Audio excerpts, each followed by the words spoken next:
Upon graduation, I will be able to analyze medieval Spanish poems using literary terms and cultural context, describe the electronegativity trends to the periodic table, and identify when to use logarithmic differentiation to simplify a derivative problem.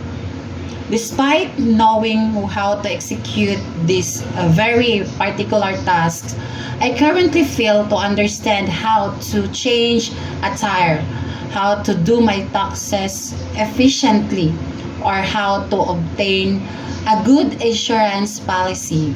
A factory model school system that has been left essentially unchanged for nearly a century has been the driving force in my educational development.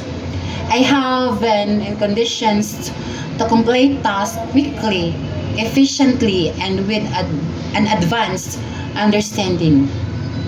I'm measured by self worth as my ability to outdo my peers academically. Thinking my scores were the only aspect that defined me, and I was getting everything right. Then I ran for student government and failed rejection. I didn't even make it past the first round of cut. How could that be? I was statistically a smart kid with a good head on my shoulders, right? Surely someone had to have made a mistake. Little did I know this was a first exposure to meaning beyond numbers. As I was rejected from Stugu for the second year in a row, discovered I had been wrongfully measuring my life through numbers, my football statistics, my test scores, my age, my height. I had the epiphany that, oh wait, maybe it was my fault that I had never prioritized communication skills or open-mindedness, qualities my fellow candidates possessed. Maybe it was me. That must be why I always had to be the one to approach people during my volunteer hours at the public library to offer help. No one ever asked me for it. I resolved to alter my mindset, taking a new approach to the way I lived.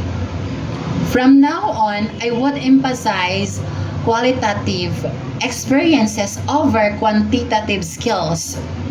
I had never been more uncomfortable. I forced myself to learn to be vulnerable by asking questions even if was terrified of being wrong. Being wrong. My proficiency in using data evidence could not teach me how to communicate with young children at church, nor could my test scores show me how to be more open criticisms. The key to all of these skills I was to discover happened to be learning from those around me. Turns out I couldn't do everything by myself. The process of achieving this new mindset came through the cultivation of relationships. I became fascinated by the new perspectives each person in my life could offer if I really took the time to connect.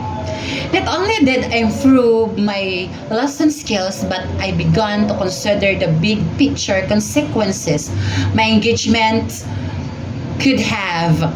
People interpret situations differently due to their own cultural context, so I had to learn to pay more attention to detail to understand every point of view.